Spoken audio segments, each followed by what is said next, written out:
This story is about a proud baker, a silent beggar, and a stolen crown, where appearances deceived and how the poorest soul turned out to be a quiet hero.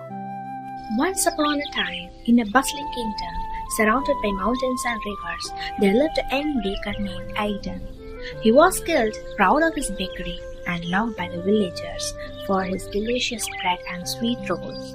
Every morning he would wake before sunrise and fill the streets with the warm scent of freshly baked goods. But there was one thing Aidan couldn't stand, the sight of a certain old beggar. The man was old, dirty, and half blind. Every morning he would sit near Aidan's bakery and ask for food. "Can you spare me some bread?" he'd croak. Aidan always refused. "You sit and do nothing at all. You smell of the trees, and why should I give you anything?" The beggar would simply smile and say, "Because one day you will learn the value of what you can't see." Aidan scoffed. All he sees is a man who just collects the garbage. The villagers often give the beggar coins or fruits. Some even talk to him. But Aidan remained cold. One day, a royal announcement echoed through the kingdom. The king's crown, a priceless relic, passed down for generations, had been stolen during the night. Panic spread across the land. The palace offered a massive reward for its return. Guards searched every home, market, stalls, and alley. Suspicion fell upon everyone, including strangers and travelers. Aidan watched from his bakery window as soldiers questioned the villagers. That evening, as he was closing his shop, he noticed the beggar was gone. For the first time in months, the step outside his bakery was empty. He chuckled, ran away like the thief he probably is. But as the days passed, the beggar didn't return.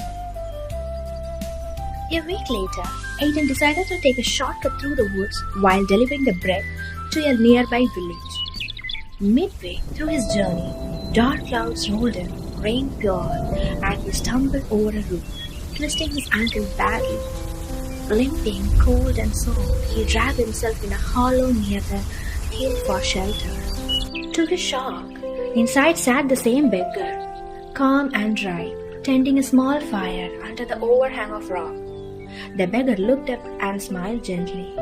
"Seems the wind blew you here to my bakery."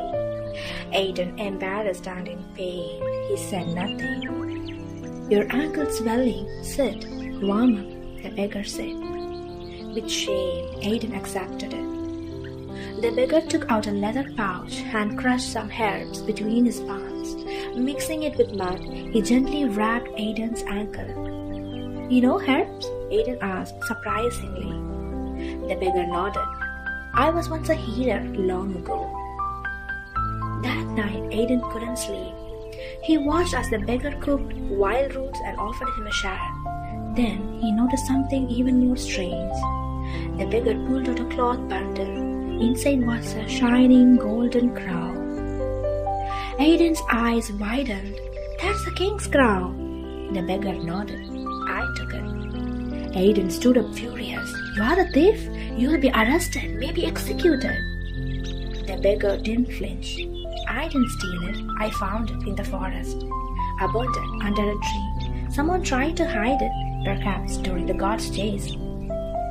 "Then why not you return it?" The beggar stared into the fire and he said, "Because they wouldn't believe me. Who will believe a beggar?" Aidan lowered his eyes. For the first time, he truly saw the man before him, not a beggar, but someone weathered with time, rich in experience and carrying a dignity. That night, as Aidan and the beggar sat near the fire, the golden crown lay on a cloth beside the flame.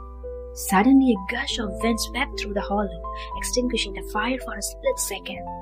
In that moment, a figure in a long black cloak darted from the shadows, grabbed the crown, and ran into the darkness. "Stop!" Aidan shouted, stumbling to his feet. The beggar remained calm, reaching beneath his robe. He blew a sharp whistle, and out from the trees charged a scruffy brown dog with bright eyes and twitching ears. "Go, Chestnut, track!" Chestnut lowered his nose to the ground and sniffed the air. Within seconds, he barked once and bolted into the forest. Aidan limped behind, panting. "You have a tracking dog?" The beggar nodded. "He only obeys the honest. Be careful what you say around him." After a long chase through twisting paths, they saw a dim light flickering behind a cluster of trees. They approached quietly and found a small green tent nestled between rocks. Chestnut growled softly.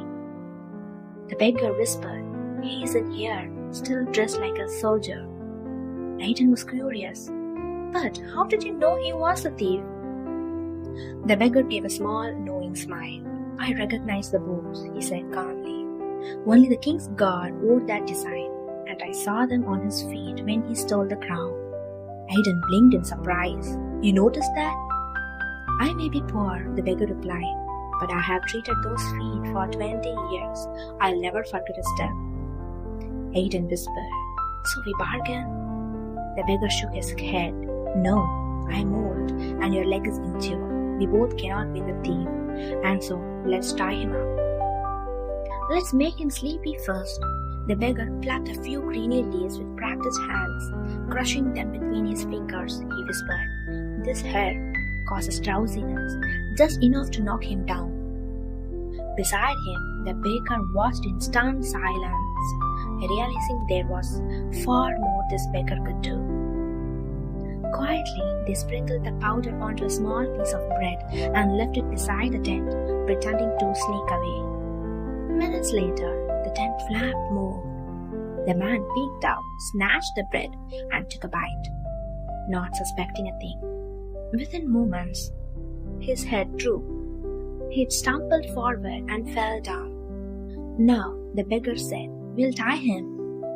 Aiden looked around and spotted a fishing rope hanging from a tree branch. Together, they quickly tied the thief's arms and legs. By the time the thief woke, he was bound and glaring at them. Aiden crouched beside him. "Who are you?" The thief spat. "I was a palace guard, fired for being lazy." The beggar folded his arms. "So you stole the king's crown?" The thief sneered. "Yes, I was loyal for 5 years, and what did I get? Mocked, replaced, forgotten. When I saw the crown left unguarded in the garden that night, I took my chance." Just as they prepared to take the thief back to the palace, a flash of steel glinted in the darkness. Another man emerged from the trees, another cloaked figure. But instead of attacking, he held his hands up. "I'm not here to fight. I'm a scout from the palace. I was tracking him too." He pointed to the thief. "We knew a former guard has vanished 2 nights ago, and he had taken something." He looked at Aiden and the baker, astonished. "You found him before we did." The god thanked the beggar and the baker, and he took the thief to the palace. Back at the palace, the king listened quietly as the entire tale unfolded. The beggar, the baker, the thief, and the dog. The beggar stepped forward and held out the crown. "Your Majesty, this belongs to you. It was taken, but now it's returned." The king looked surprised. "Who found it?" Aiden replied, "He did," pointing to the beggar, "and he also helped catch the thief." The king turned to the thief. You were once a palace guard." The man nodded, ashamed. "I was angry for being dismissed. I made a foolish choice, my king. I'm sorry. I was wrong." The king was quiet for a moment, then said, "Justice will be served, but I see honesty in your regret. You made a mistake, driven by anger and pride. But today, you have faced your actions with honesty. I believe everyone deserves one more chance to make things right. You are forgotten, but now you are forgiven. And now I'll give a chance for you to serve the kingdom with honor once more." Then he looked to the beggar. "You have acted with great wisdom and courage. What do you ask for in return?" "Just a quiet place to rest," the beggar said, "and maybe a warm loaf of bread." The king smiled. "You will have a home in the royal garden, and your knowledge will help many." He then turned to Aiden. "You misjudged him, yet stood by him in the end. Your bakery will now serve the palace. You are the royal baker." Aiden nodded humbly and with happiness. As for Aidan, he awarded the title of Royal Baker with the kitchen twice the size and the bench outside that read, "For the hunger, the hurt, and the forgotten, you are welcome here."